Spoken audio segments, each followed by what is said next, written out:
This is your ultimate stop for everything sports. The Golden State Media Concepts Sports Podcast. Should I say more? From the NFL, MLB, the NBA to MMA, it's all in here. The Golden State Media Concepts Sports Podcast. Listen now.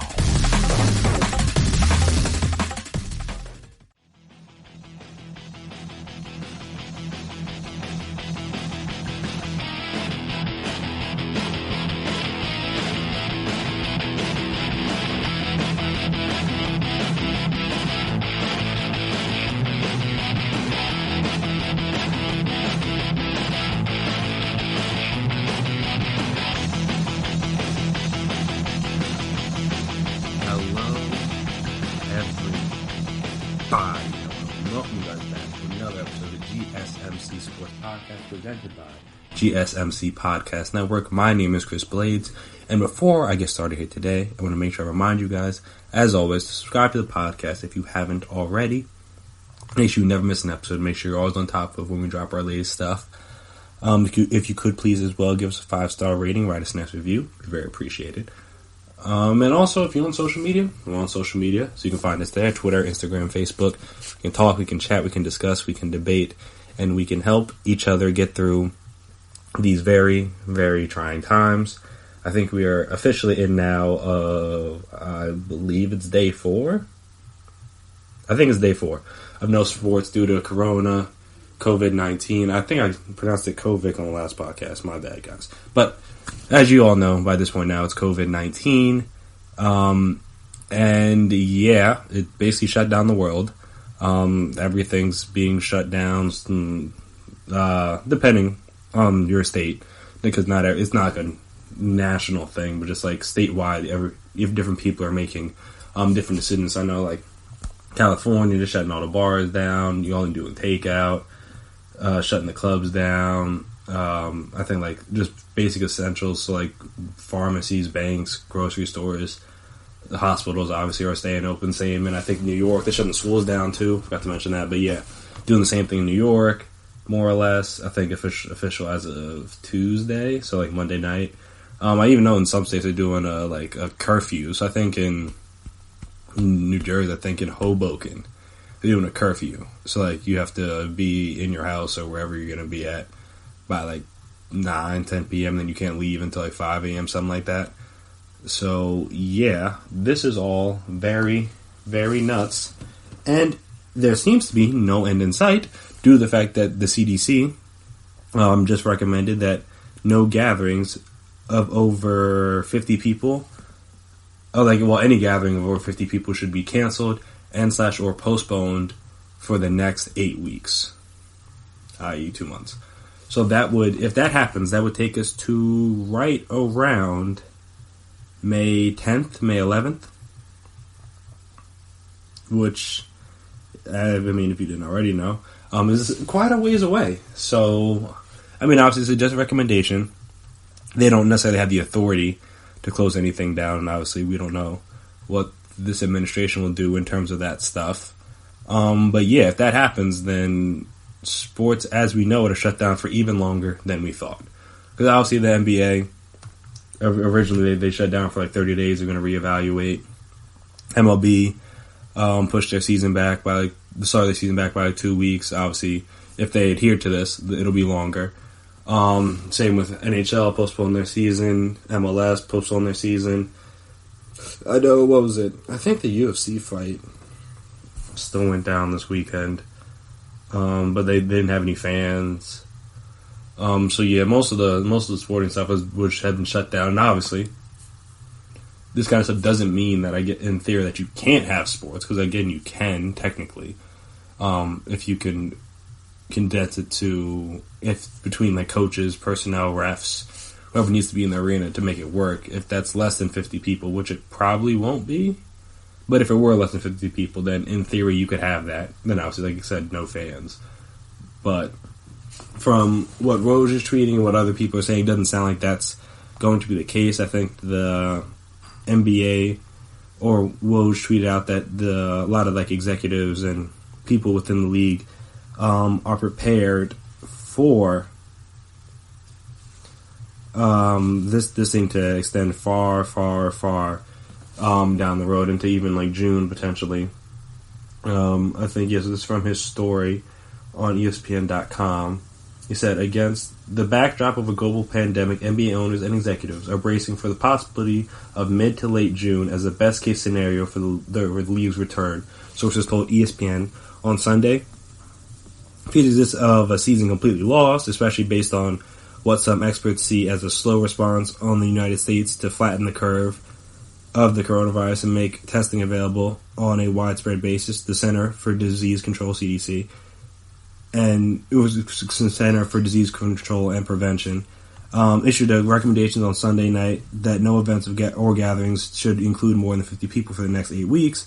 The league office has given teams no guide yet on a timetable for resumption of play, but organizations themselves are preparing for a possibility of a long hiatus based upon the facts surrounding the coronavirus outbreak. And so, yeah. I mean, in theory, it makes sense, because even if like two months hit and everyone's like, all right, boom, you're good, this self-quarantining worked, the shutdown of everything worked, the curve is relatively flattened, you can go back to playing games, even though, again, probably no fans, you can go back to playing games. Alright, even though like teams can technically, players can still work out. I know a lot of people have like, a lot of the top tier people have gyms like in their houses, so they can still keep in shape there. And I think they still said that that people can work out of the team facilities, but I think they need to do it individually. And also, I think they were talking about having the people take their temperatures when they enter in the building, just to make sure they're not bringing any like germs or whatever into the building. And also that players can leave their respective cities during the hiatus. So I mean, if they wanted to travel, don't know why you would, but you could travel to different places to work out or whatever. And yeah, no, I was right. So the NBA extended its ban on team practices indefinitely, but players are still able to work out individually at team facilities. And like I said, they recommended that teams consider using temperature checks on everyone entering their facilities, which is something I know it's something that China did. Is it? I mean, not for athletes, but just like in general, where they had like the fever hotels, like the fever hospitals, whatever, where they would like you go anywhere, they take your temperature, and then obviously if your temperature is too high, then they take you away until you get better, stuff like that, just so you can't pass along any of the things that you have to someone else. So that would be the thinking process, or the thought process behind that, I should say. And in theory, it makes a lot of sense. But yeah, I think also, like, what did they say? The G League, they said G League's probably done. I think the season was going to end by the end of March, then the playoffs were in April, and I'm saying if they push it back and things don't start up again until June, then it doesn't make any sense for them to play that. So hopefully they'll be able to get, and it sounds like they'll be able to get paid out whatever they were to be owed for the rest of the season. I know that's what the XFL did. Obviously, different sports teams handle things differently, but you would hope that that's kind of what they did. And so yeah, that's kind of where everything is at right now, and it's, like I said, kind of a mess, but kind of understandable, because there needs to be a way to try to mitigate the amount of damage that can be done. And obviously, if you were on social media this weekend, then you saw how many people did not care to adhere to the social distancing, as they say, in order to try to, like I said, flatten this curve and try to make it so it's not as bad. Obviously, even when the curve is flattened out, you're still going to have people that can catch it and can still pass it along. So obviously there's a lot less people that have it, which is why even when the season starts back up, them having no fans makes a whole lot of sense, just because, like I said, even if no one on the teams have it anymore, that doesn't mean fans might not have it. That doesn't mean arena staff might not have it. So it doesn't make any sense to bring them in. If you just have a bunch of healthy people, try to keep all the healthy people around healthy people, so they don't. Oh, even though healthy is a relative term, because as I mentioned with Christian Wood, who was the third player to test positive for it in the NBA so far this year, He played 2 games with it, it sounds like. I know he played against the Jazz, and then he played again, I think, a night or 2 nights later, had a career high in points. And even when they said that he had no symptoms, apparently he felt like fine, and that was the thing. I mean, Gobert almost played with it, I guess, what was this, Wednesday night? He almost played with it then. So just one of those things where, like, you can feel good, and the more research you do on this stuff, like, they will say that you can have no symptoms and still be a carrier. So you can feel good, you can feel that nothing's wrong with you, and still have COVID-19, the coronavirus, within you. That's what I'm saying. It wouldn't make any sense to have any fans whenever they decide to start the league back up. But yeah, this is all kind of a mess right now. All kind of a mess. Not really anything any of us had anticipated or could have expected to happen this year. But I mean, we're here now. We have to deal with it, unfortunately, and we will get through it together, guys. Don't you worry. But yeah, it seems as if there is going to be a while before we see any sports be played. And like I said, it's unfortunate. There's not really a whole lot we can do because, again, you can't really go against science in these kind of situations. And if the CDC, the World Health Organization, doctors, whoever is stating like, hey, this is what we need to do in order to try to mitigate this stuff and to help so that it isn't as bad in the coming weeks, because obviously, if you've paid attention to around the world, it got bad in like China, it's getting bad in Italy right now, and supposedly the United States is on the same path as Italy in terms of like the trajectory of where the cases and deaths and stuff like that are going, and obviously you want to try to do whatever you can to help slow that down and help slow the growth of this virus down until at least the more tests and everything, the more people can get tested. That's really the biggest thing right now, is that not enough people can get tested, though somehow any NBA player that's needed to get tested has gotten tested. So that's kind of funny when you think about that, how there's not enough tests for everybody else, but then when it came time for the NBA, they found a way to have enough tests. Though it seems like, at least I think they mentioned Oklahoma, like they use like 60% of their tests for the day. With the tests like the Jazz and the Thunder players. So that's kind of wild, but yeah, it's kind of where we're at. We don't really have the things necessary to be able to test at the level of which it may be needed to. I know a couple people that have tried to go in and get tested and have been turned away because they didn't show the right symptoms, or they hadn't been in contact with anyone that had tested positive for it at the time. And that doesn't mean that they don't do or don't have it, but just the fact that many people, and that's really the biggest thing, is many people can't get tested right now, so you don't even know how good or how you don't know how many people actually have it. It's hard to say for certain where we're at, just because, like I said, not enough people can get tested, so the numbers could be worse than we think they are. Because again, if we were able to test everybody, which hopefully in the coming weeks we'll be able to do more once we have like more tests and stuff, so you will know these things better. But yeah, no, this is kind of where we're at with our sports at the moment, and like I said, it sounds like it's going to be like this for quite a while, so buckle up, folks. It doesn't seem like, I mean,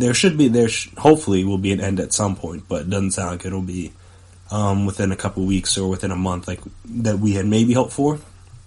It sounds like it could be for quite a bit, so I hope you guys have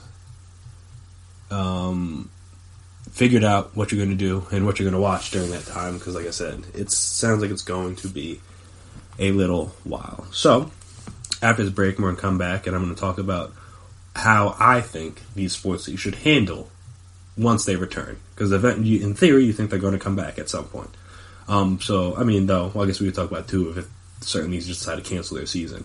But assuming that they do come back, how would I handle it? Like, when would I start it? How long would I go for it? How would that affect the next season? Stuff like that. So we'll talk about all that stuff right after the break. So stay tuned.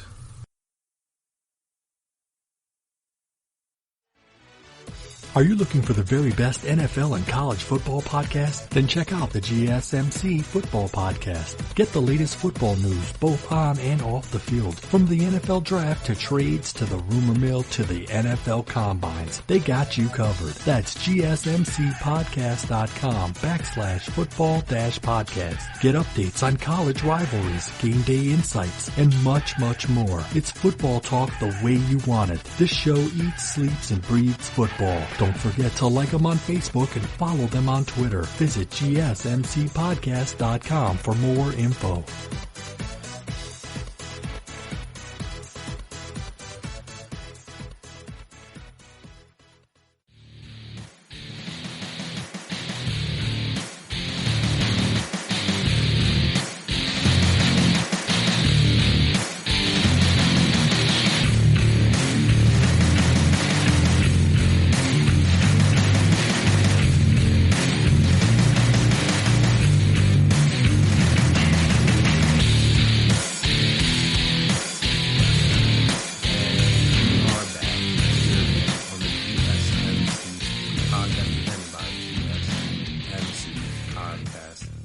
As we just discussed, it seems like there's going to be a little bit of a layoff between when we will see our favorite sports leagues start back up again.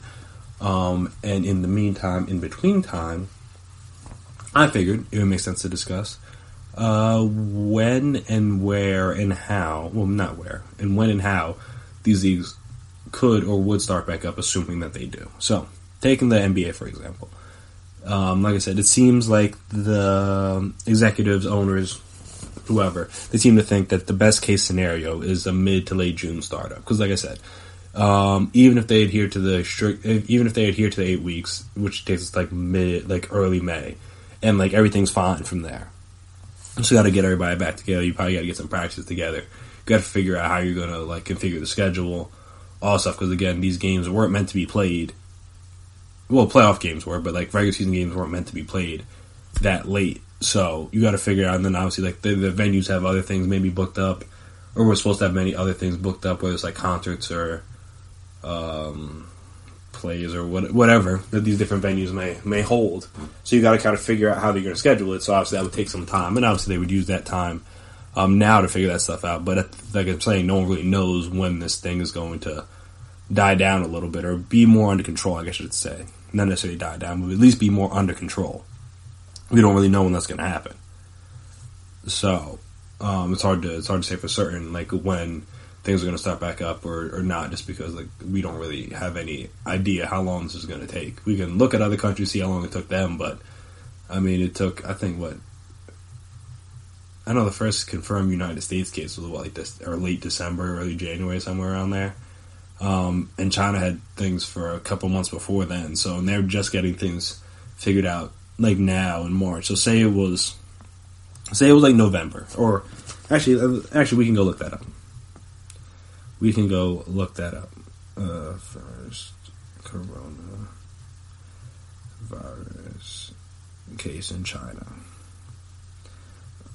Okay, the first known coronavirus case, according to Live Science, traces back to November 17th.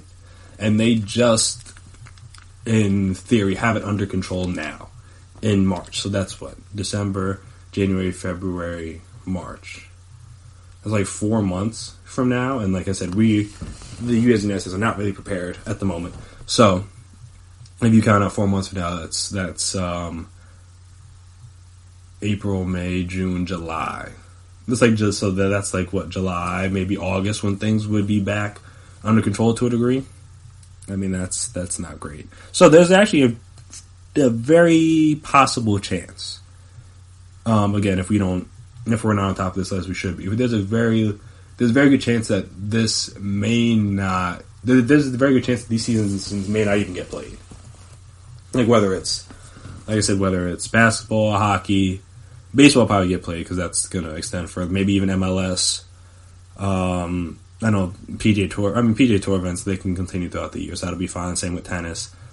Like UFC, boxing, those kind of things are just, like, they can happen whenever. So there's not really a necessary time frame. But yeah, there's a chance at least that basketball, maybe hockey, and potentially MLS might just decide to can it if this goes on for forever. Because then again, assuming everything works out fine, and even that's not a guarantee, you're going to be going up against football, which, I mean, technically, their off-season stuff doesn't really start till, May? And they got to deal with the draft, which is the whole thing. But does something start up till May, like training camps in like August, games don't start till September. So there's a possibility we could be back fine by then, but obviously there's a chance that they might not even be able to meet and practice together just because of the groups of 50 people gathering. I mean, off-season, the rosters will hold up to 90 guys, plus coaches and training staff and executives and stuff that maybe are at the practices. So there's a chance that football off-season stuff maybe get pushed back for a while. And so who knows with that. But yeah, so just take take the NBA, for example. So say, best case scenario, they start back up in May. Or say it'll start back up in June, I should say, like they're predicting right now. What do? Do you play the regular season now? Do you just go right into the postseason? Like, what would you do? I would say at that point, just go right into the postseason. At least that way you would have the month to kind of build up the suspense. If you take a 3 or however, I guess what would it be? Yeah, like a 3-month gap between games and play how many ever, like 10 to 15, how many ever regular season games are still left, and then play the playoffs. It's just like that would be a lot. Now we're talking about the playoffs not starting to potentially like July. And that's not when basketball is supposed to be. And that, I mean, and again, we'll see what happens with the Olympics, but then we're just like, the Olympics are basically out, because you can't have like LeBron or AD or Giannis or whoever. I mean, that just doesn't affect America. It affects the world, because like I said, Giannis isn't from here. Luka isn't from here. Different players are international, so they would want to play for their respective teams, but now they can't because the playoffs are going on.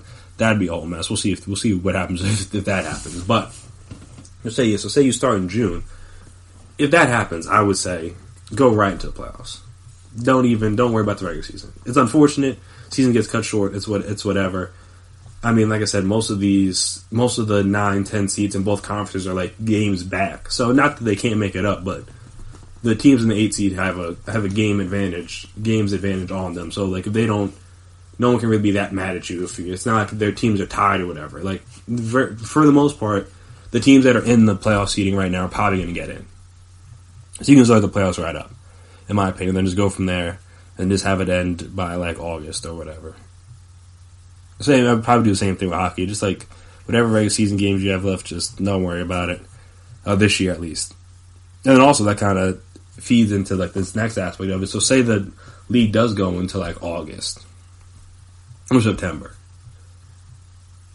The season typically starts back up in October. Like that's not possible. You can't start the league. You can't end the league and then start it back up again in a month. That's not enough time off. Though, in fairness, these guys did have like the 3-month gap in between.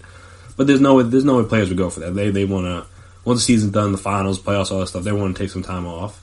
In theory, like I said, maybe that'll change with this time off they have now. But no one's going to want to do that. So now, another thing that they had talked about was kind of starting the season later. Maybe shortening it just so you don't have to compete with football.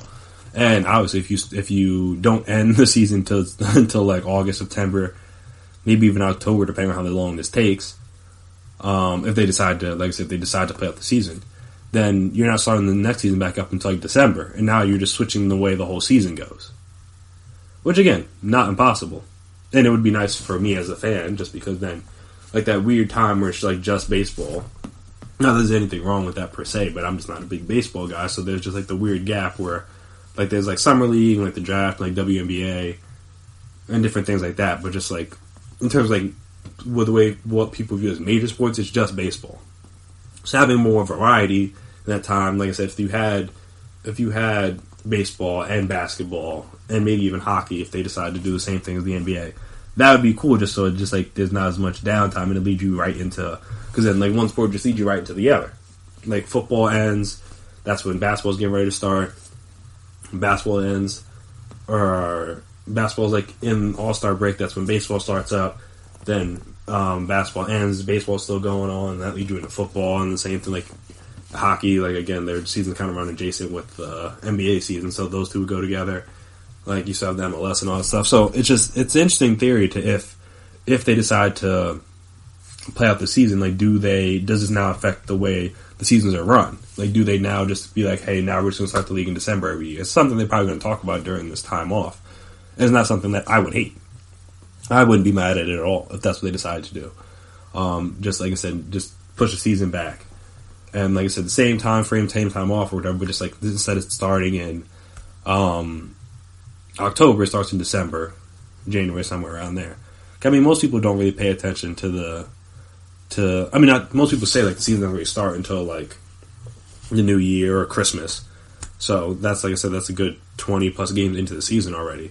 So if you started around Christmas every year, it works. So like I said, that's when football's about to be done. It's just the playoffs, and now you're just kicking off your season. It'd be kind of a cool way to transition into that. If this is something they had talked about or they wanted to do, just to transition into a later start in the season, now would be a good time because it seems like the season's going to get pushed back. It's going to end later than it has ever ended before.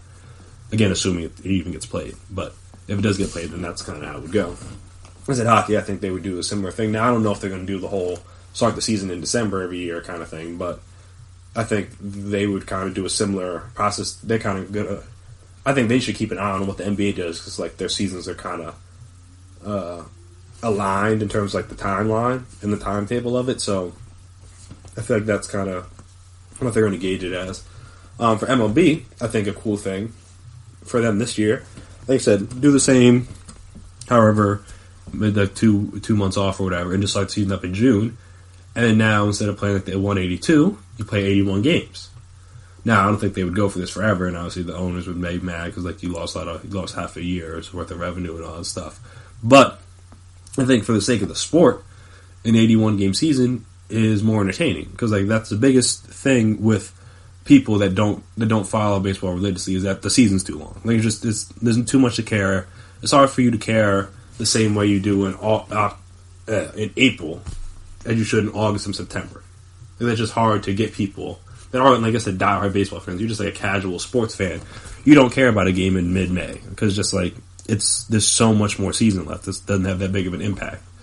In theory, obviously, every game matters to a degree, but not the same impact. But if you only have 81 games, now the season matters a little bit more. Now the games are going to be more intense and more interesting because you know you don't have as many games to kind of fiddle around with. I mean, they look at the Nationals. If they kind of get off that slow start like they did this past year, where they're like, how many other games under 500 they were, and like in May.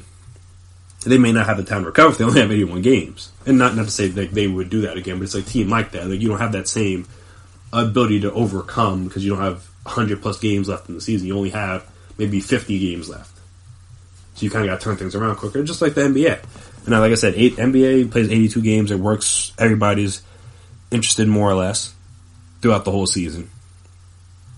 And like I said, that would at least put more urgency or put more emphasis on the regular season for the MLB, just because, like I said, at least throughout the whole season, because obviously, like the August, September, like post-trade deadline stuff, post-All-Star break, post-trade deadline, that stuff interesting because that's the last little bit of the season. That's when things really get dicey. But like I said, the April-May games, no one's as interested in, unless, like I said, you're a diehard baseball guy, which not a whole lot of people are in this day and age. But this would be a good way to get people more interested and just kind of bring those casual fans in. So now, when the new season starts up next year, they can be more invested than they were previously. I think that'd be a good way to kind of draw those guys in and just have instead of having to worry about playing 162 games starting in June, because that's absurd. Just play 81 games. Cut the season in half. However you need to do it is how you do it, but just play like those pick whatever date, how many ever games you're supposed to play starting in this date.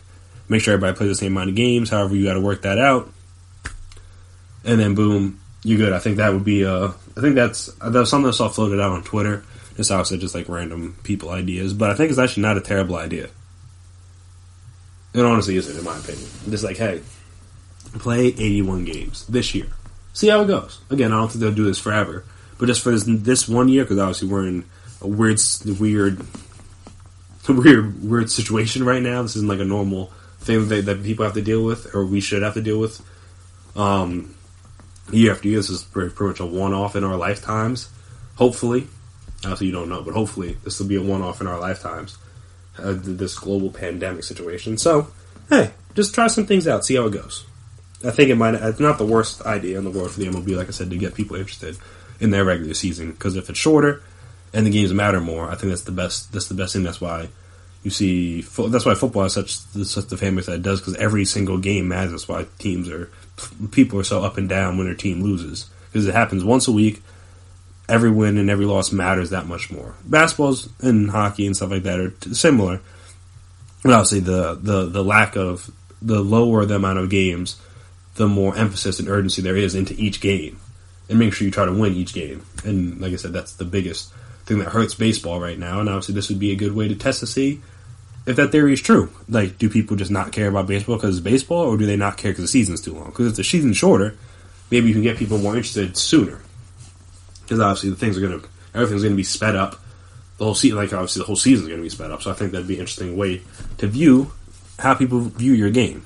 Because like I said, if there's 162 is what does it, is what is a drawback for people, then hey, you don't have to worry about that this year. So that'd be an interesting thing. And also, last thing I want to touch on is the drafts. They're talking about pushing it back. I really don't think we need to. They just want to do the whole spectacle and thing, and I'm just like, I get it, but it's not necessary. You can just have Goodell or whoever just phone in the stuff. Or have the teams phone the stuff and Goodell just announces it. You don't need the players there. You don't need the fans there, whatever. You just have the people there talk about it. That's not going to change anything. You just don't need have the whole big production. Just have, I saw somebody tweet about having it fantasy football draft style where all the people mic'd up and you can hear them talking and discussing their pick. That probably is too intrusive. The teams wouldn't go for that. But I just think having the people just phone in the pick and just you announce the pick like they do in the later rounds. In the later rounds, they don't even announce all the picks. They just pictures a PR on the screen, and they just talk about whatever. I don't see why you need to push the draft back because, like I said, they're not pushing free agency back, which we'll talk about, or they started league year back because again, you don't really need to be in person to do that in the drafts. And another thing, you don't really need to be in person.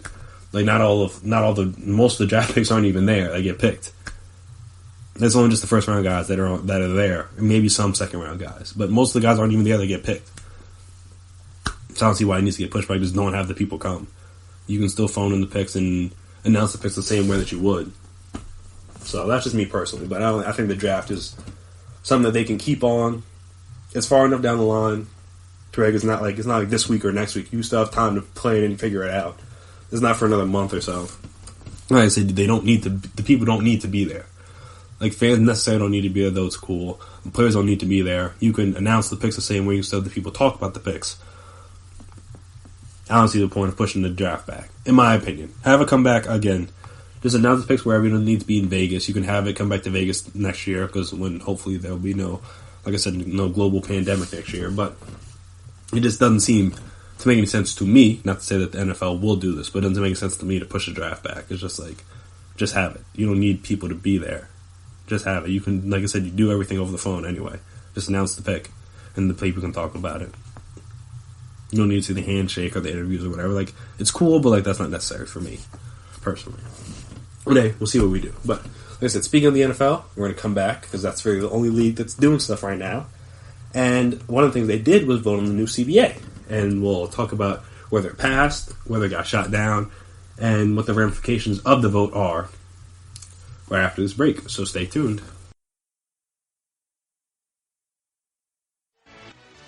Check out the show that's built on the MMA. From the UFC to Extreme Cage Fighting, they got the fights covered. Check out the GSMC MMA podcast. Get the latest news on past or upcoming fights. Join us as we talk to and about some of the biggest names in the MMA, past, present, and future. When it's the fight game, there's just one show to check out. GSMCpodcast.com/MMA-podcast. Don't forget to like them on Facebook and follow them on Twitter. Visit GSMCpodcast.com for more info.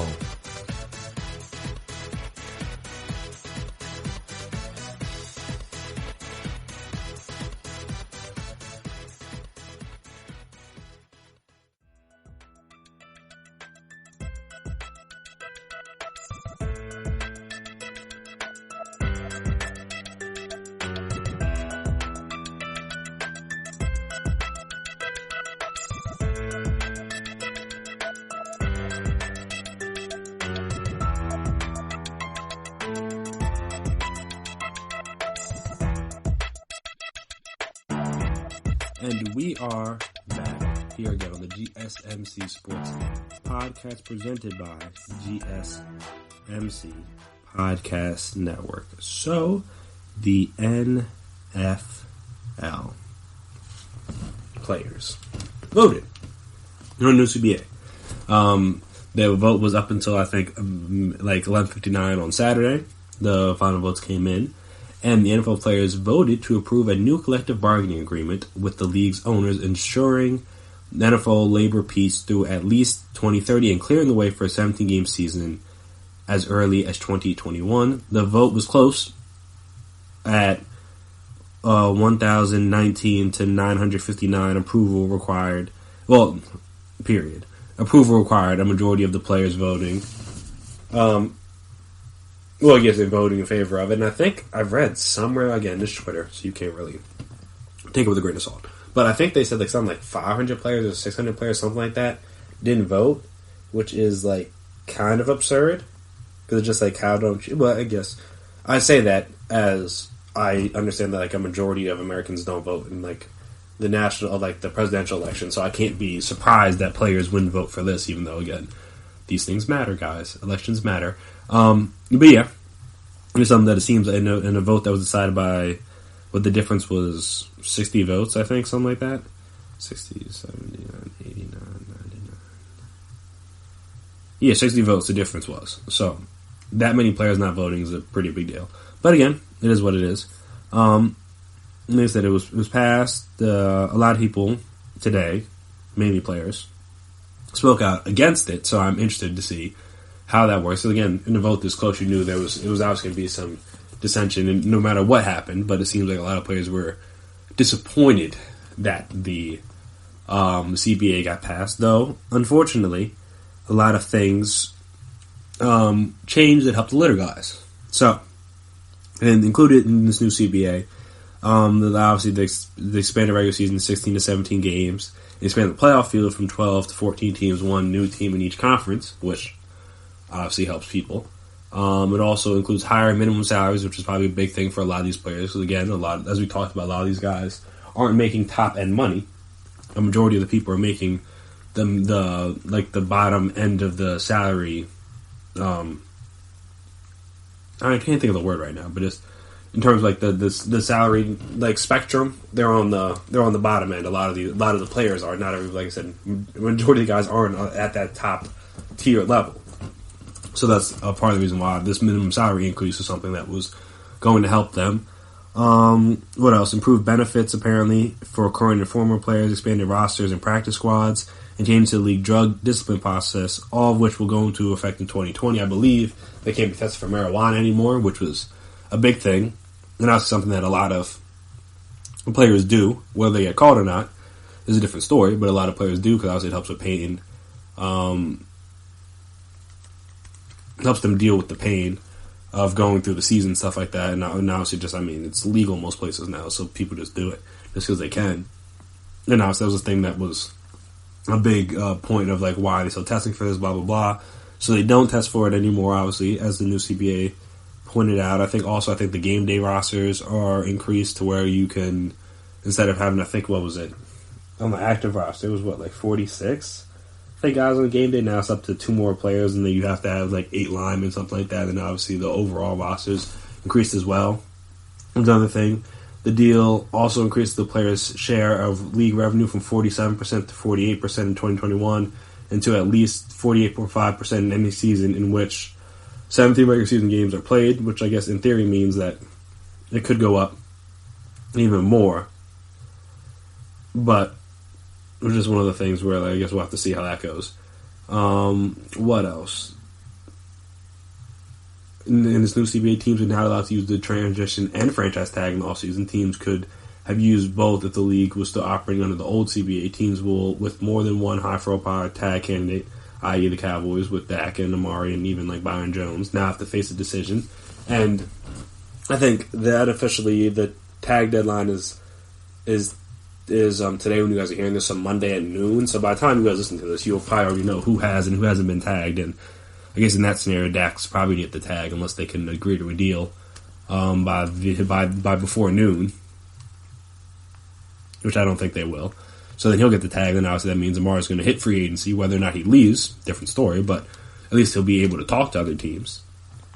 And also, apparently, the salary cap went up by $10 million on the season from 182. I mean, up to 182. And overall player costs, which also counts benefits and the performance-based pay pool per club, are at $242.9 million. And obviously, they talked about several high-profile guys have spoken out against it, including, like I said, Aaron Rodgers, Russell Wilson, J.J. Watt, and expressed disapproval, which obviously is why it took so long for them to even get to this stage. They had to push the vote back a couple times, I think, in order to even get it to here. But we're here now. So, new CBA. What does it mean? Well, it means, like I said, it means now we're going to have an extra game with no bye, which is, that's foolish. I've said for the longest the players should not have agreed to this. They should have held out, because again, playing an extra game and not really getting, and obviously, like I said, minimum players are getting more money. You don't test for weed,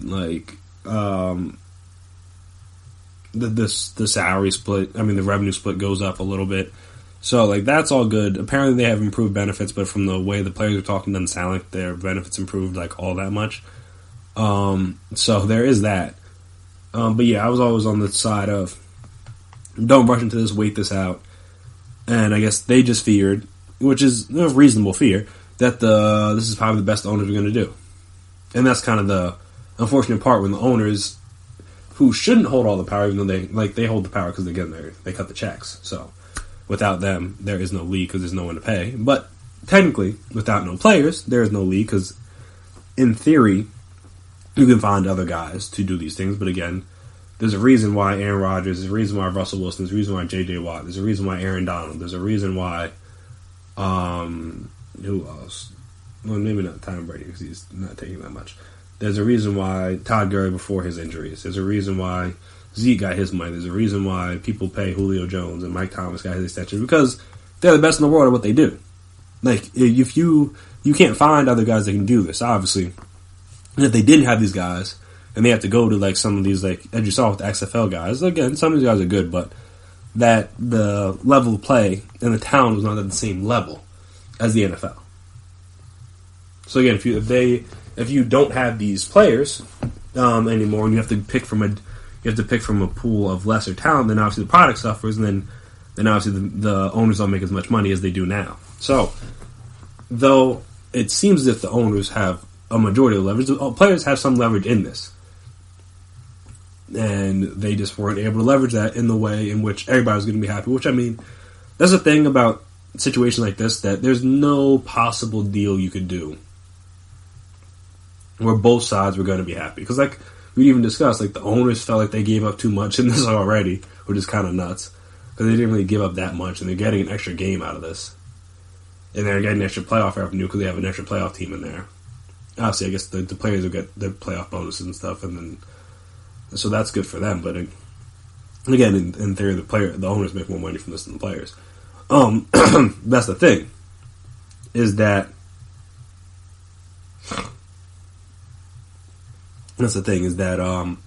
the players did not use their leverage properly, and thus they now have to play an extra game. Now, some of the guys, that doesn't matter; they don't really care. But for a lot of guys that didn't, or for me, on the outside looking in, obviously not having read the whole 400 plus pages of the CBA to know exactly what the CBA entailed, it doesn't seem to me like it was all the way worth it, unless you're going to get an extra bye. That was my thing. If you're playing more games, give me another bye. Because they were already talking about lowering the, lowering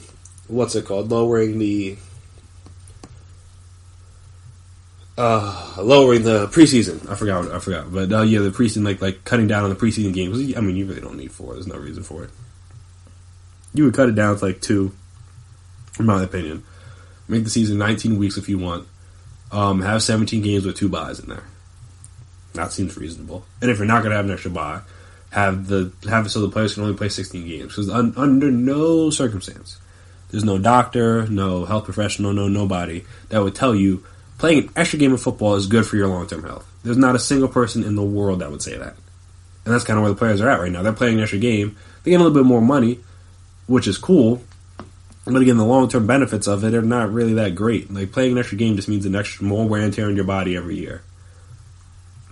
And that doesn't seem... And that's even before we get to the playoffs. That doesn't seem like a smart investment to me. But again, I knew this was the thing. There's too many players that can't really afford to deal with a work stoppage. Potentially, again, this wasn't going to happen until... This next season was going to play out regardless. It was the following season. Then you just don't want that uncertainty hanging over your head. And from that standpoint, I understood why it was going to get passed. Or why it was going to get approved. It was close. Like, again, it almost didn't get passed. But I mean, I kind of figured it would, just because of the fact that it's too hard. There's too much to ask for these lower tier guys that kind of need these paychecks to just be like, yeah, nah, we're going to hold out for a whole season or for a couple months. However, like that's not a reasonable thing to expect for these lower tier guys. I mean, as much as you would like for it to happen, it just wasn't something that I thought was ever going to happen. And obviously, here we are. So we'll see what happens in 10 years. See if they can negotiate a quote-unquote better deal. Who knows at that point, even where the league will be at or what will be happening to where, I mean, obviously they'll probably be making more money. It seems like the salary cap's going up every year because people love football, myself included. So people are going to watch. But yeah, it's just one of those things where I knew it was coming. It happened finally, at least so that we don't have to worry about that anymore. And 17-game seasons soon come.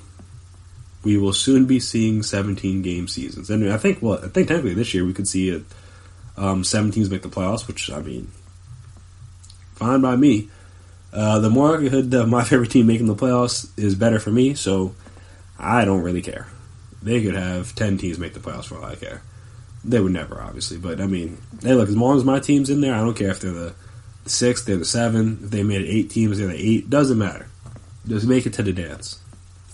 And whatever happens, happens. That's all any fan was going to care about. Is get to the dance, and whatever happens from there. So yeah, that's where we're at. So we don't got to worry about that anymore. The CBA is passed, and now we can officially talk about and start NFL free agency.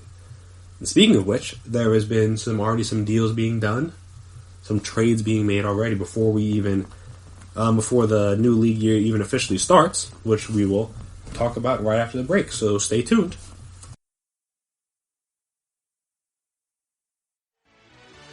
Are you looking for help for your fantasy football team? Check out the GSMC Fantasy Football Podcast. Get today's best advice on who to start, who to sit, even who you should draft. From sleeper picks to red-hot lineups, they got it all covered for you. That's GSMCpodcast.com/fantasy-football-podcast. We'll cover traditional leagues, dynasty, PPR, even IDP leagues. When you need fantasy help, there's just one show to hit up. Don't forget to like them on Facebook and follow them on Twitter. Visit GSMCpodcast.com for more info.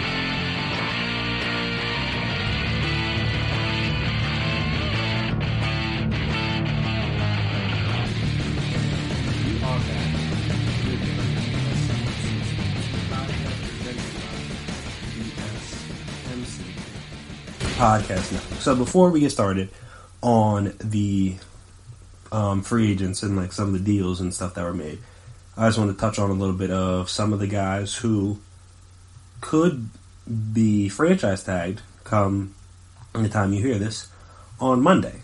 So some of the names include, like I already mentioned, Dak Prescott.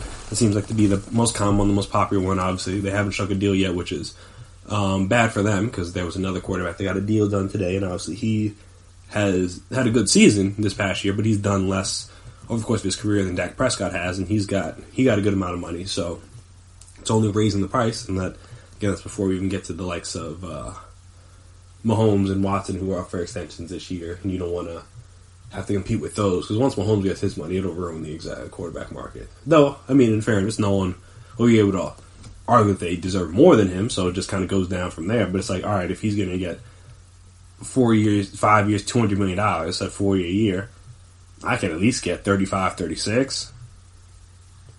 But that's not that unreasonable. Yes, that'll mess up the entire quarterback market. So the Cowboys playing the long game with this may end up hurting them in the long run.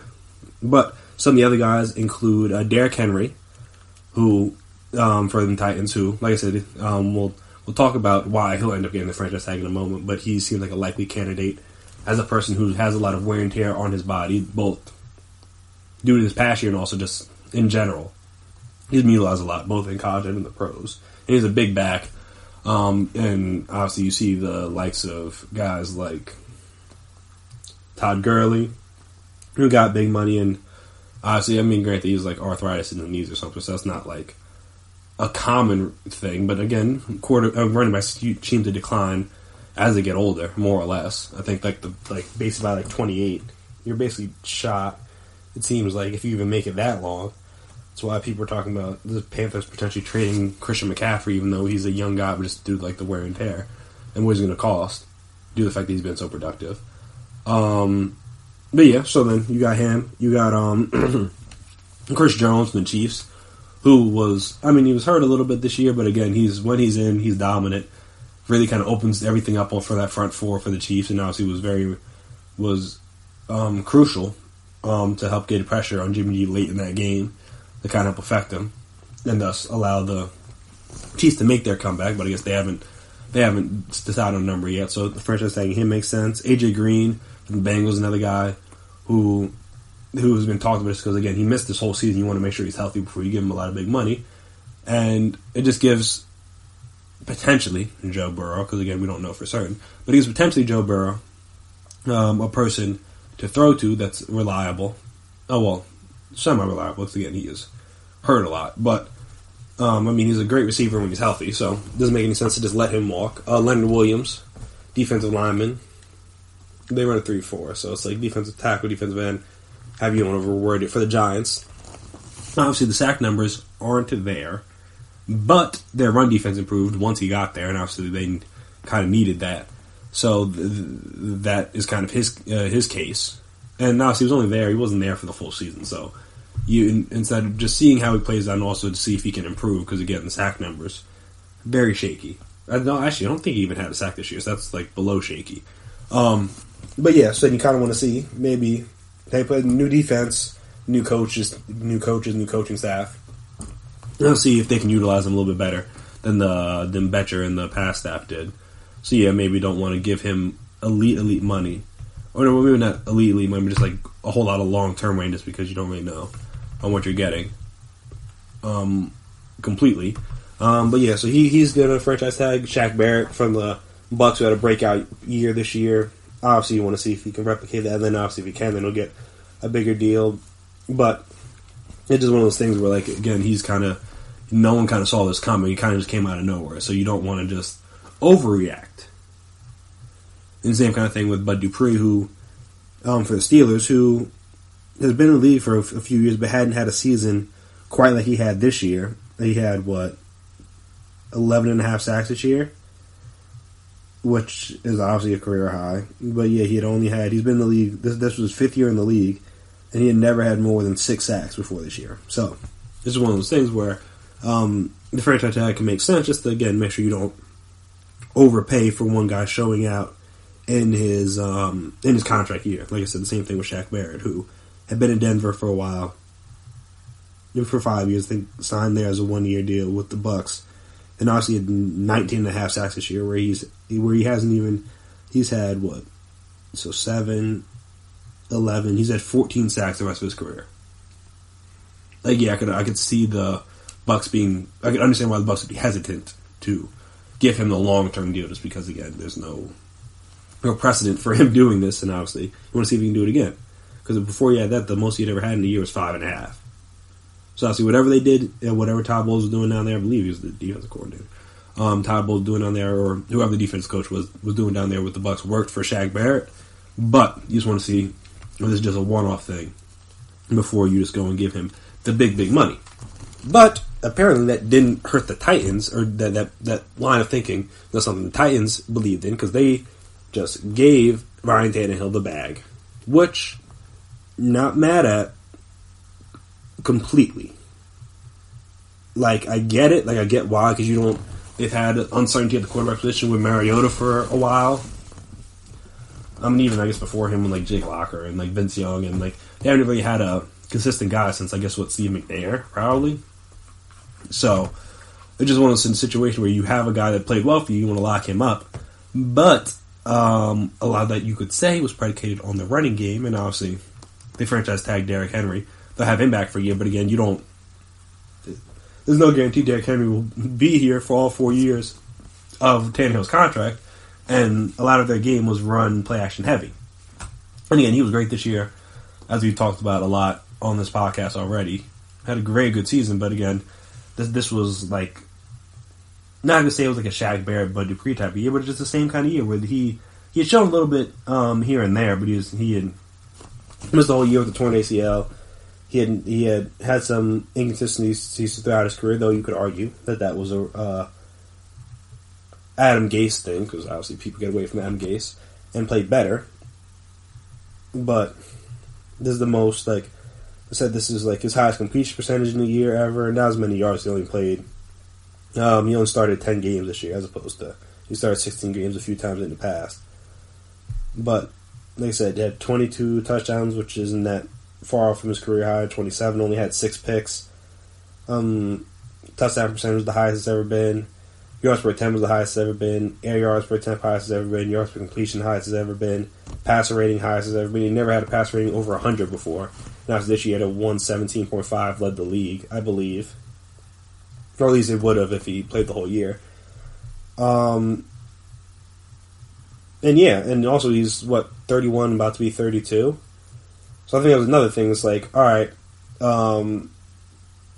what are the chances that a 31, 32-year-old quarterback has turned the corner all the course of his career? Now, obviously, he's had different things to deal with.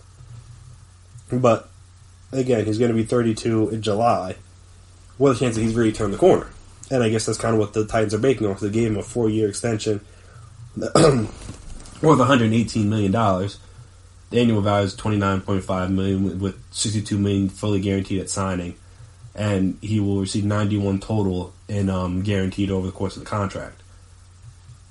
So, again, I get it, just because what other option did they have? But I mean, that's just a lot of money to get to a guy that had a good 10 games, in my opinion. Now, that's the going price for quarterbacks. He's not like the highest paid guy. You're granted he's getting paid a lot, and obviously, like I talked about, this is something Dax Prescott is going to put on the table. Like, hey, look, if Ryan Tannehill can get $29.5 million a year for 10 games, what can I get for a good 4 seasons? And I guess we'll find out what that number is eventually. But yeah, so that was like one of the bigger things to come out of today, just because I know, like people talked about, like whether Tom Brady, that was an option for him. It obviously apparently was not, as like I said, they're sticking with Tannehill, and I do get it to a degree. I wouldn't maybe have given him that much money, because I mean, again, we're talking about a guy who, though again, like I said, maybe that was Adam Gase's fault, but that hadn't really had this level of success before in his career, and he obviously put it together this year. And again, a lot of that was predicated on Derrick Henry being in the backfield, which you can't guarantee is going to be there over the course of his career, but. Again, this is what quarterbacks cost. And it's better to try to do this now than get into a bidding war. I mean, I guess they really would have been bidding against themselves. I don't know how many teams would have been willing to throw the bag at Ryan Tannehill. But you never know. So, hey, they went out and signed him. Good for him. Good for the team. At least now they have, in theory, their quarterback of the future. Well, I guess of the near future locked up. Because obviously he's 32, so he's not going to be there forever. But, I mean, it's just where you think. This is kind of what the Jaguars thought when they signed Nick Foles. Obviously, they're trying to get out of that contract 1 year in, which is kind of crazy. Blake Bortles got a similar extension. Not similar, but just like a short-term extension after having a good season, and obviously he's not with the Jaguars anymore. They gave Brissett a 2-year extension with the Colts, and people are talking about maybe Phillip Rivers or Tom Brady going there, trying to move on from him. That's the thing, when you give average guys, when you pay mid-tier to above average guys like they're elite, sometimes you regret it. So you just hope for the Titans' sake this is not that scenario, but you never know. So we'll see how that goes. Another deal that went down today was Calais Campbell from the Jaguars, speaking of, got traded for a 5th-round pick to the Ravens, which is kind of crazy because Calais Campbell is still pretty good. I mean, it's not like he's like... I know they traded A.J. Bouye and they've traded like other people, so they're rebuilding in Jacksonville, clearly. But, I mean, I guess they were just like, hey, this is a good guy. It's good. This is a guy that is near the end of his career, and obviously he's going to want to be on a rebuild. So I get that, but you figure they could get more than a 5th-round pick for him. But again, maybe they just wanted to get him out of the building. Hey, it is what it is. But he's 33. He was signed to extension through the 2021 seasons for the next 2 years. With the Ravens, obviously they gave him the slight extension. He had 31.5 sacks in the 3 years he'd been with the Jaguars and made the Pro Bowl 3 times. So again, not like he was bad. And obviously he wants to get to a championship, so that makes sense on why he would go. He'd be okay with going to the Ravens because again they were the number 1 seed in the AFC, though didn't really lead to much. But yeah, so that was kind of crazy just in terms of the Jaguars basically offloading arguably their best player. Well, I guess they give more snaps to Josh Allen, and maybe that's allowed them to pay Yannick Ngakoue. Doesn't really sound like that's going to happen, but hey, you never know. Because they already have him on the franchise tag, so I guess maybe they could keep him, have him and Josh Allen coming off the edges. That seems like the plan I would have if I'm the Jaguars, but maybe their plan is a little bit different. And then another thing that went down was Devin McCourty from the Patriots signed a 2-year, $23 million deal to stay with the Patriots, and obviously stay with his brother, who had his contract option picked up for the Patriots last week. And Devin, who will turn 33 in August, most likely will finish his career out with the Patriots. So that's good for him, good for the Patriots. Obviously, they get a key veteran back in their secondary, and obviously, like I said, cool for them just so they can both potentially finish out their careers together with the Patriots, which is a cool thing for some twins, because obviously it doesn't happen that often. It doesn't, brothers, let alone twins, end up on the same team and in the same like position group. I can't think of the word, but the position group. That doesn't happen that often. So it's cool for them, and cool for the Patriots. Obviously, he's been a key part of their last 3 championships. So it makes sense that they would reward him. So, in 2 years, $23 million. It's really not. I mean, it's a lot, but it's really not like that much when you think about it. So good for him, though. That deal kind of interesting to see how that works for Malcolm Jenkins, because he's trying to get a deal, trying to get more money onto his contract with the Eagles.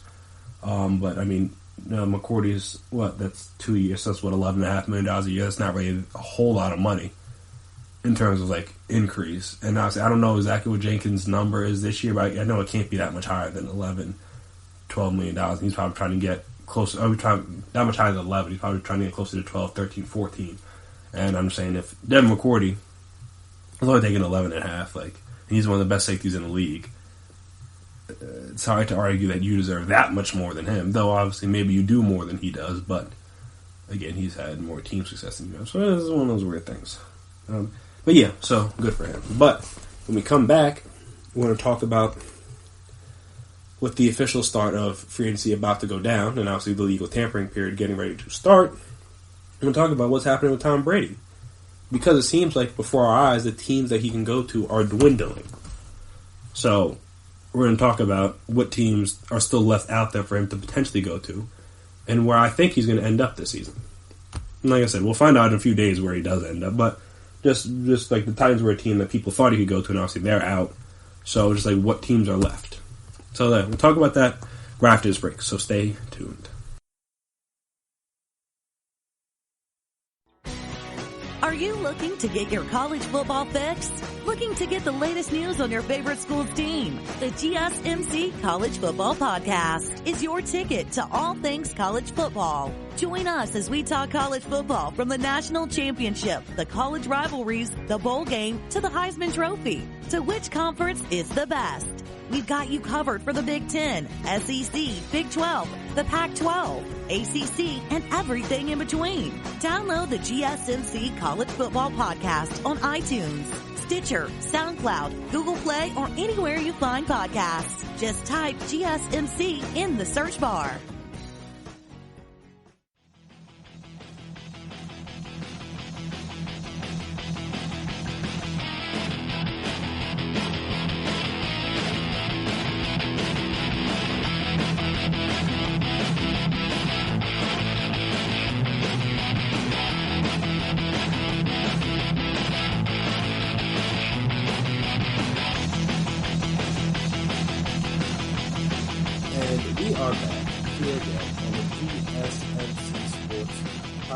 Presented by GSMC Podcast Network.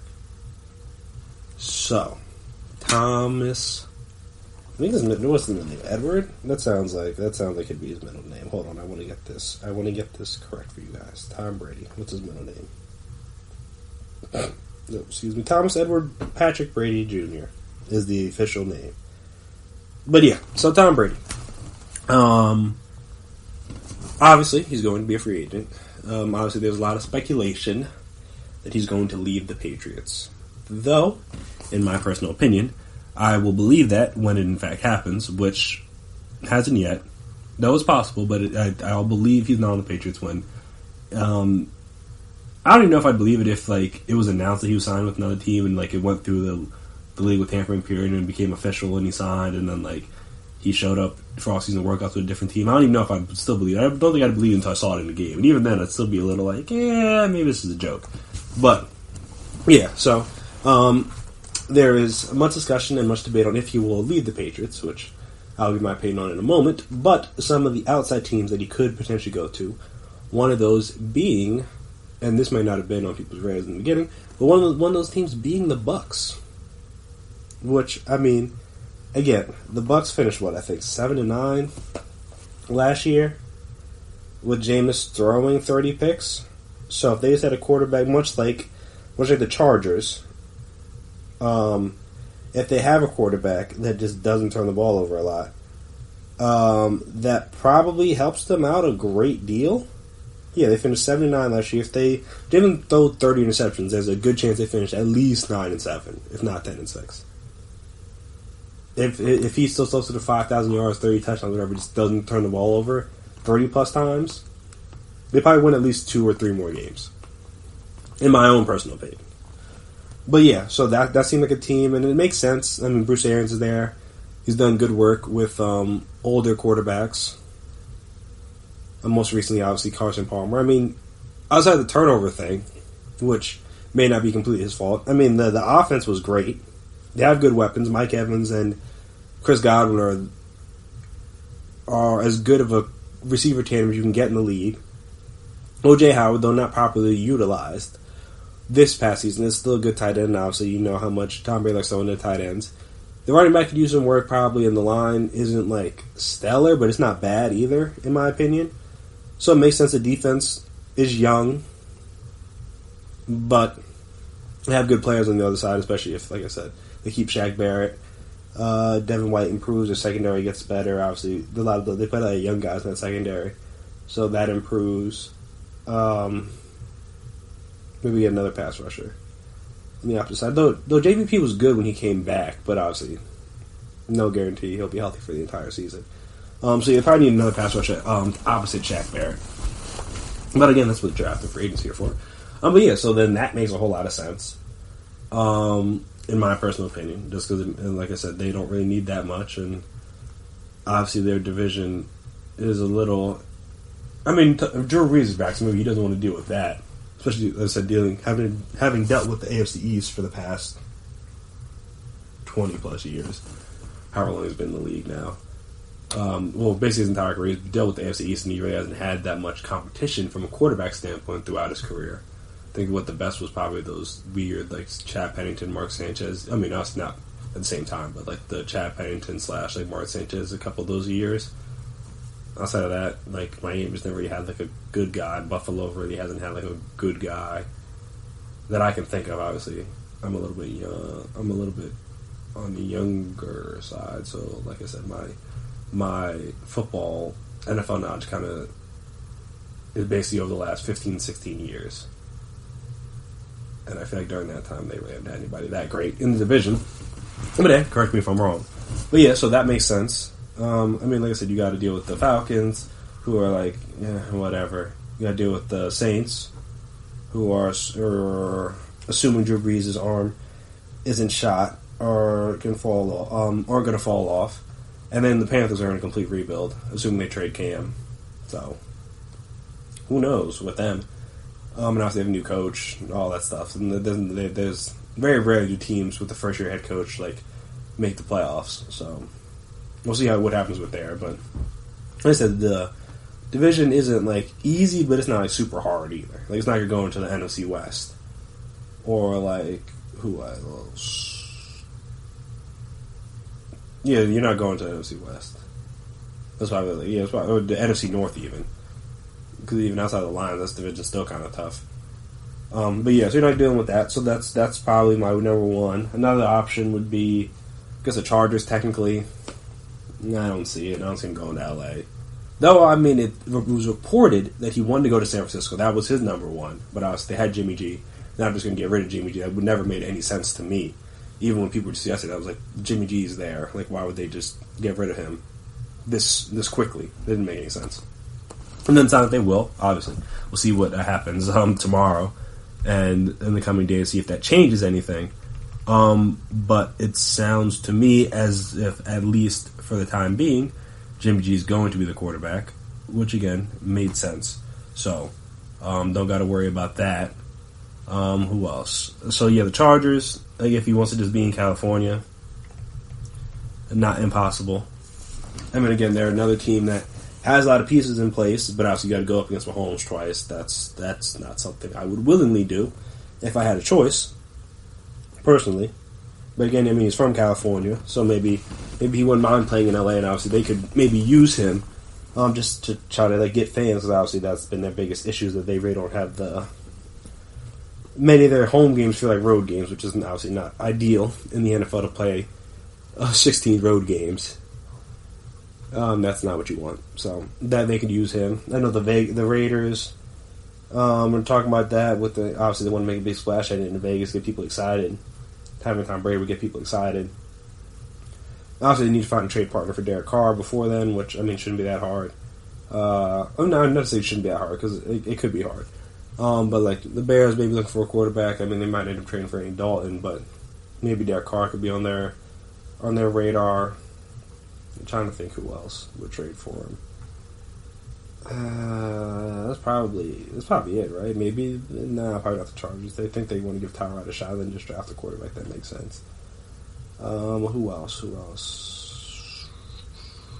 Maybe the Dolphins if they don't want Tua to play like right away. If they draft him, obviously no guarantee. I don't know. The trade market for quarterbacks is a little bit slimmer than you would think. Just because there's a lot of free agent guys, so you might as well just go after those guys first before you trade for a guy. But again, it doesn't seem like they're exactly married to Derek Carr, if you will, so there's a chance they might move on from him. So yeah, those are probably the big ones now, because obviously Tennessee's off the board, San Francisco's off the board, and those are probably two of the ones that made more sense, because obviously you got Mike Vrabel there in Tennessee if they didn't exactly believe in Tannehill, but obviously they did. And then, obviously, San Francisco, because, again, I think that was Brady's favorite team growing up, probably. That means Joe Montana, so that's not that unreasonable. And he was from California, so and if you're going to root for a team during that time, for rooting for the Niners makes a whole lot of sense. So, yeah, I could see him wanting to go there, but obviously there's no guarantee that they would want him, and obviously, as has been discussed, they do not, as of this moment, so then that leaves them out. So yeah, so in my opinion, it's probably going to come down, and it seems like it's coming down to the Bucks and the Patriots. And my thing with this is, even like all you need is for Belichick to agree to get some more weapons, because the division's not. I mean, the Jets probably be a little bit better. You never know. It's the Jets. The Dolphins are going to be rebuilding, though they're going to probably still be competitive because Brian Flores had them competitive, and all they gave is obviously they beat the Patriots last game of the season, which is why they even had to play during the wild card weekend. I mean, so they're not going to be an easy win. And obviously, I think the Patriots always have they always struggle in Miami for whatever reason, and don't know why that is. But yeah, so they got to deal with that.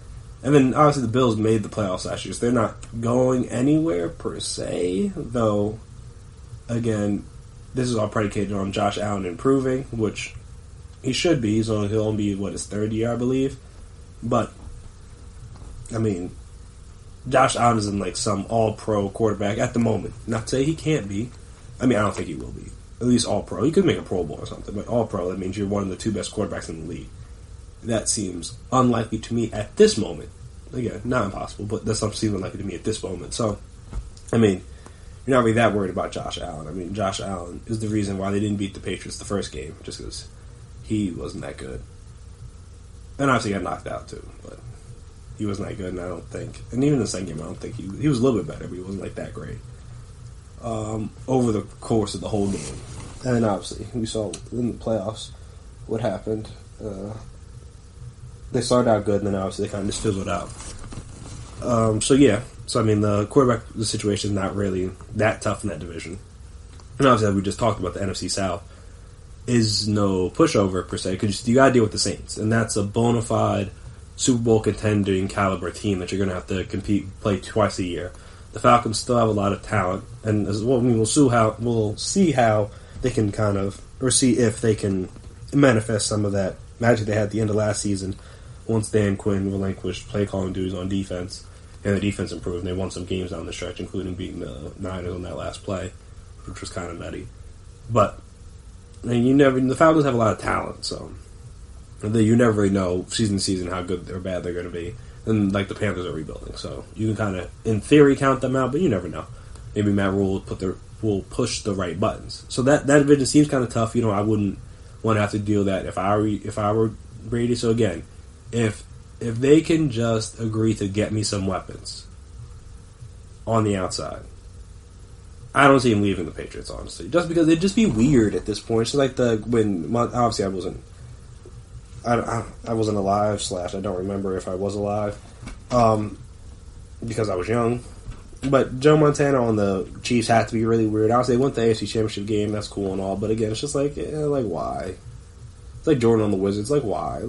You were synonymous with this one team. Why did you just go somewhere else just because you could? Doesn't make a whole lot of sense to me. Obviously, Brady's his own man. He'll do what he wants. But personally, I don't see it as being necessary.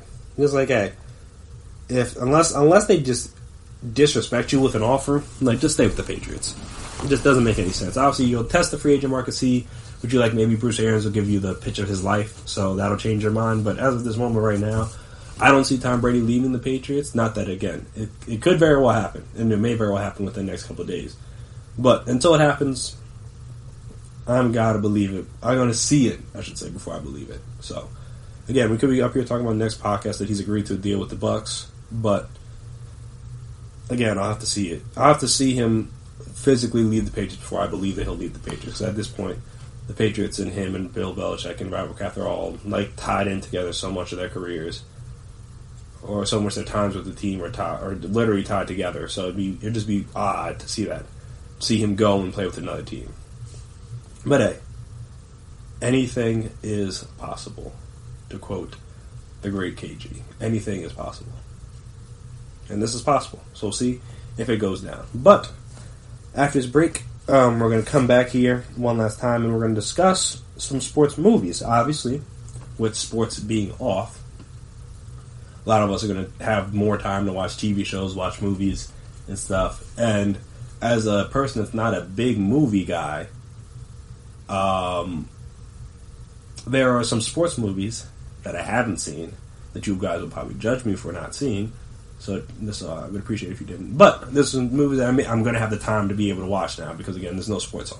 So I'm going to talk about a couple of those, like my, not going to say top 5 in order, but it's like 5 movies that I think that I want to kind of watch during this sports hiatus. So we'll talk about that, and you guys obviously can give me suggestions after the fact. But we'll talk about that right after the break. So stay tuned.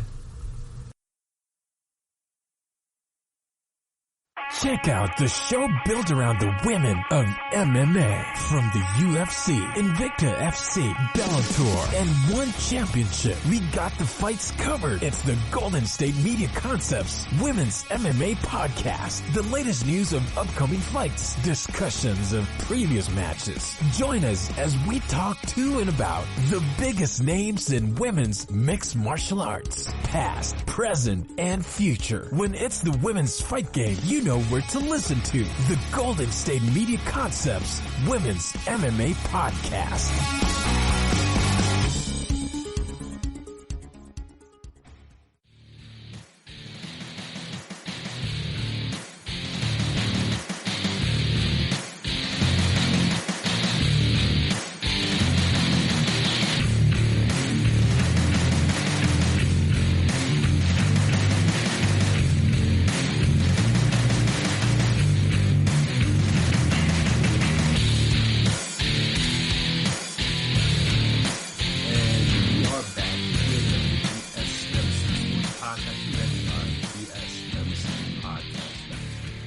As I mentioned before the break, I'm not a big movie guy.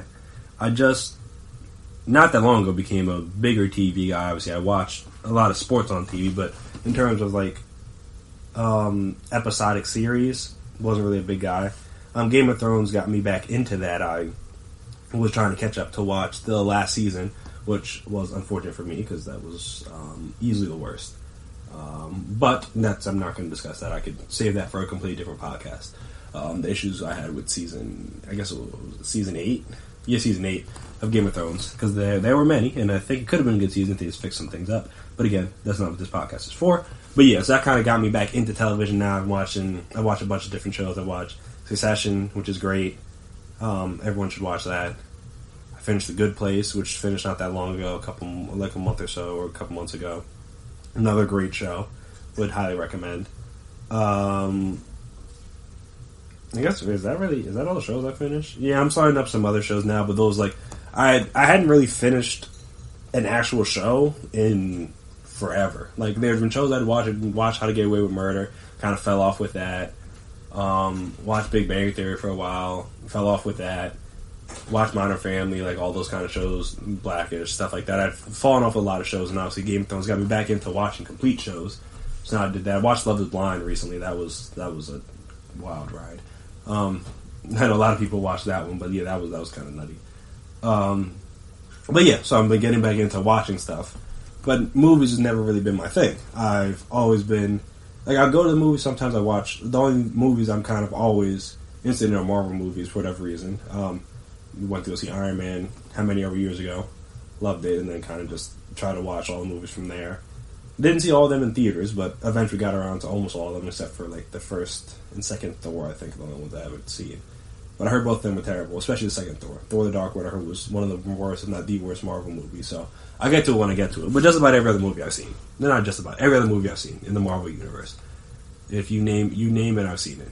I'm probably going to watch and a lot of these I've watched, like the opening weekend, if not opening day. Especially the more recent ones. I'm probably going to watch, I'm going to watch all the shows on Disney Plus. I plan on seeing Black Widow, though obviously with the COVID-19, that's up in the air when that's even going to come out.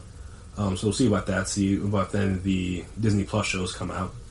But regardless, like I said, not a big movie guy, never really been. Like, just, I like things I can watch in a half hour, whatever, and like go about my day. Don't have to block out 2.5, even 3 hours to watch a movie. I have to be going to the day and be like, I'm going to watch this movie.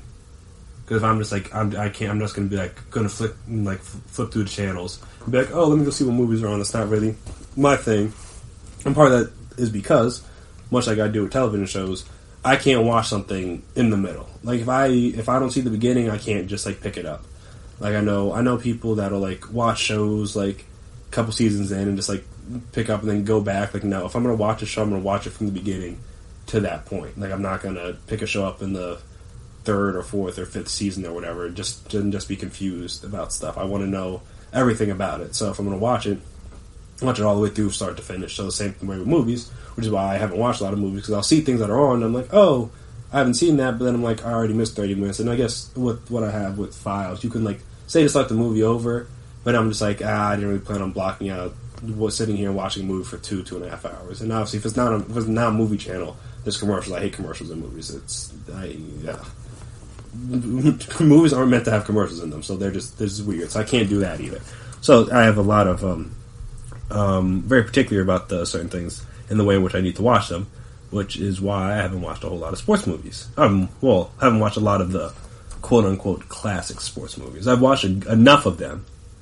Like I haven't missed every sports movie, but obviously by my list, there are some that I haven't seen that I want to see. And the first one on the list would be He Got Game, with obviously Denzel Washington, Ray Allen, others. I don't know everybody that was in the movie. Hold on, let me look that up. But yeah, so that's the first one. I mean, I've seen bits and pieces of it. I've seen it on TV, but again, I haven't watched it fully yet. And because of that, I want to at some point. Obviously directed by Spike Lee. Shout out Spike. But yeah, just haven't fully watched it yet. So I want to see that. It's obviously Denzel, so I'll watch almost anything Denzel's in. So yeah, I got to get around to that at some point. But that's probably near the top of my list of sports movies to watch. Also, I haven't seen most of the Rocky movies. Though obviously they were technically before my time, but again, I should have seen most of them by now. So with that kind of, not just like one Rocky movie, I would want to see all of them. Like obviously Rocky 1, 2, 3, 4. I think it was go to 5 or 6. I saw the first Creed, didn't see the second Creed. Though I guess technically those aren't like Rocky movies, but they're Rocky movies, just with a different main character. Even though obviously Rocky's in it. But yeah, we want to watch the Rocky series because obviously I hear very good things about the movies. Though I think 2, I hear good things about 2. Obviously 4 has Drago. Know that, but haven't seen it. So yeah, we want to watch through all the Rocky movies because again, I feel like I missed out on that a little bit. Yeah, I think I saw like whatever the last Rocky movie is before I started Creed. I saw that one in theaters for whatever reason, which is like kind of weird because it was like at least like 20, 30 years after the original Rocky. So that was kind of bizarre to watch him like old and in the ring. But I saw that one at least, so there's that. And obviously, like I said, I saw the first Creed, didn't see the second one yet. So maybe I could throw that in there too. But yeah, all the Rocky movies. I'm probably gonna go in there. Another movie I haven't seen, Love and Basketball. Never seen that one. I know about it. You know the whole like play for your heart thing. She shoots it, leaves the arm up in the air. Like I know things about all these movies. Just haven't watched them. Never was in the mood like, oh, I need to go watch Love and Basketball right now. It never really crossed my mind. Yet, obviously, it will soon because I'm going to take this time with no sports to watch these things. Because, I mean, there's only, gotta have something to pass the time during when I would have been watching sports. But yeah, so Love and Basketball, obviously, I don't really watch that many romantic movies, you could say. Though, I mean, I did just watch Love is Blind, so I'm in a more romantic kind of mood. My sister was watching The Bachelor. I was keeping up with that. People I work with watched The Bachelor, so kind of knew about that. I kind of interested in that 90 Day Fiancé thing just because of, like I said, the Love is Blind thing kind of got back on these weird marriages thing. I remember I watched Married at First Sight, which is kind of basically what Love is Blind is if they like met the person and they talked to the person first. Because you don't really know them at all. You just like come to the altar and it's like, we're just going to get married, and then we have to figure out if it works from there. And the same thing, you like propose to somebody without seeing them on Love is Blind. If you don't know, I'm not going to spoil anything for you, but if you don't know what the show is, it's just basically you meet in these like weird confessional things. Kind of like if you're like a Catholic, you go to church. You mean these weird confessional things, you, like, talk back and forth, and, like, you fall in love somehow, and then you propose to them without ever seeing them, and then, like, you go in and try to see if the marriage will work now that you see them. Some work, some don't. You've already heard about it now. But yeah, so then that kind of got me in the mood to watch more, like, romantic, like, lovey-dovey type of stuff, and obviously with Love and Basketball being a sports movie that I haven't seen. It seemed like a good time to watch it. I like Shania Lathan. I like Omar Epps is in that movie. That's him, I think. I think it's him, right? Right? Yeah, Omar Epps. Like him. So, I mean, oh no, look at that. Spike Lee was a part of this one too. So I guess I'll just go through all the Spike Lee movies I haven't seen that are sports related. Oh, and the Allstate guy's in this. Oh, okay, I'll watch it then. Now that people thought, oh, Gabrielle Union, oh, there's a lot of people in this. Oh, hold on. I did not know this many people were in this that I knew. All right, I definitely have to watch this then. All right, so then that's the third one. Another one that I've watched pieces of, but I've never seen it fully start to finish is White Man Can't Jump. Obviously Woody Harrelson. This one's Wesley Snipes. I think he's the main guy. I'm pretty sure. But yeah, no, I've seen that one on TV more than I've seen some of these other ones on TV. And I just, like I said, I just haven't seen it fully yet. But yeah, no, it was with Rosie Perez. Shout out to her. Let's see if I can recognize anything. Oh, Dwayne Martin's in this. Oh, the dad from what's his name? Smart Guy. He's in this as well. Oh, yeah, no. So, like I said, I've seen bits and pieces of it. Just haven't seen the whole thing start to finish. I'll watch that at some point. I like Woody Harrelson. Very good actor. Seen a lot of his other... Not a lot is a strong word. Seen some of his other stuff. But I might as well add this one to the list. And then the fifth movie I want to add is kind of up for grabs a little bit. Just because there's a few different... Obviously, like I said, haven't seen a lot of movies. So there's a few different movies I could go with. One of them being Blue Chips, which is, I think that's the movie with Penny and Shaq. I'm pretty sure it's Penny and Shaq are in this one. Blue Chips movie. Yeah, so Shaq and Penny Hardaway, there's kind of like some sort of scandal. Sounds interesting to me. And I saw there was like, this is one scene that was going around on Twitter at one point, and like it was very like passionate and stuff, so that seemed kind of interesting. But yeah, that one, obviously, I like Shaq, like Penny, so might as well watch it. And like I said, never got around to that one, so that seemed kind of interesting. Don't want to read the plot, because then I'll know the whole movie, so can't do that. Another one I want to watch, which is like kind of a little bit off compared to like the rest of them, is I, Tonya, mainly just because Margot Robbie's in it, and I love Margot Robbie, so I was like, I watch most of the stuff that she's been in, so might as well watch that. And also the lady from Mom, Allison Janney, she's a very good actress, however you say it. I don't know the correct term exactly. I know Normie was an actress, but a lot of actresses refer to themselves as actors, so regardless, she's a very good actor. So, I mean, and obviously the Tonya Harding story is just kind of like an interesting story. I've obviously watched the 30 for 30 on it. I've seen some other things, read some stuff on it. So might as well watch it. And obviously I heard that Margot Robbie did a good job with the role. Not surprising, because again, she's a good actor. So that's another one. So those two are in a tie. Then maybe if I were to throw in like a third, like honorable mention one, it would probably be, well, I guess this isn't a movie per se, but well, I guess it is a movie because I haven't seen the movie Friday Night Lights, and in conjunction with that, I haven't seen the TV show Friday Night Lights.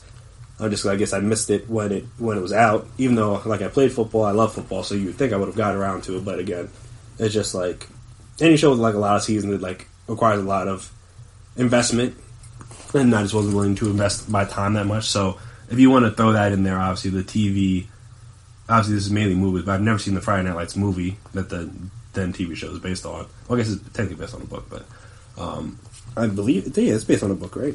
I didn't just make that up. I think it's based on a book. I don't know how I would know this. Where is Wikipedia when you need it? Yeah, okay, based on the book. Friday Night Lights, a town, a team, and a dream. And then I was like a 1988 football team in Texas. And obviously the television show came out in 2006. Yeah, again, never watched. But yeah, so then kind of in conjunction with that, I would watch the Friday Night Lights movie and then subsequent TV show after that. So that's kind of my list. Obviously there's many other movies, sports movies I haven't seen. These are just ones that like I'm more interested in seeing. Like I haven't seen Hoosiers, not really interested in seeing that. Not that it's a bad thing, but just not really interested in seeing it. What was it? Never seen Raging Bull, which is, I think that's Robert De Niro. Heard it's a good movie from my dad. Just don't really have the desire to see it at the moment. There's other stuff, like I said, I'm not really a movie guy, so there's a lot of movies, sports movies I haven't seen yet, but these are the main ones, like I said, He Got Game, Rocky franchise at some point, I'll get around to all those movies, Love and Basketball, White Man Can't Jump fully, again, I've seen parts of it, I just haven't seen the whole thing start to finish, so just gotta watch that at one point. It's only 2 hours, so that should be doable. Then obviously, I, Tonya, Blue Chips, Friday Night Lights, whichever one I get around to first, one of those.